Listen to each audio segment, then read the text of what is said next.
ನಮಸ್ಕಾರ. ಸ್ಕಾಟ್ಲೆಂಡ್ನಾಗೆ ಇಬ್ಬರು ಪಾದ್ರಿಗಳಿರ್ತಾರೆ, Robert Wallace ಮತ್ತು ಅಲೆಕ್ಸಾಂಡರ್ ವೆಬ್ಸ್ಟರ್ ಅಂತ ಹೇಳಿ.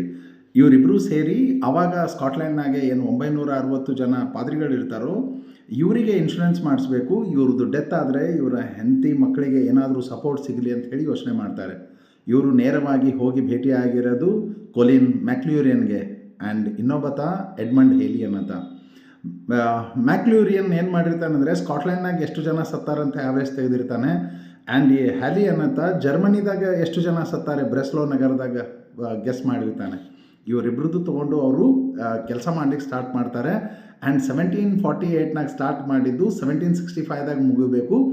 ಆ್ಯಂಡ್ ಆವಾಗ ನಮ್ಮ ಹತ್ರ 58,348 ಪೌಂಡ್ಸ್ ಇರಬೇಕು ಅಂತ ಹೇಳಿ ಗೆಸ್ ಮಾಡ್ತಾರೆ. ಆ್ಯಂಡ್ 1765ದಾಗೆ ಇವ್ರದ್ದು ಫಂಡ್ ಏನಂತಂದರೆ 58,347 ಪೌಂಡ್ಸ್ ಇರ್ತದೆ. ಜಸ್ಟ್ 1 ಪೌಂಡ್ ಶಾರ್ಟ್ ಆಗಿರ್ತದೆ.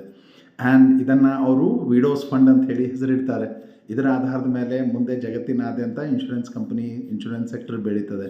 ನೆನ್ಪಿಟ್ಕೊಳ್ರಿ, ಇವತ್ತಿನ ಇನ್ಶೂರೆನ್ಸ್ ಸೆಕ್ಟರ್ ಏನು ಬೆಳೆದಿದೆಯೋ ಅದರಿಂದ ಇಬ್ಬರು ಪಾದ್ರಿಗಳು, ಒಬ್ಬ ಇಕಾನಮಿಸ್ಟ್, ಒಬ್ಬ ಮ್ಯಾಥಮೆಟಿಷಿಯನ್ ಇರ್ತಾನೆ. ಜೈ ಶ್ರೀ ಕೃಷ್ಣ.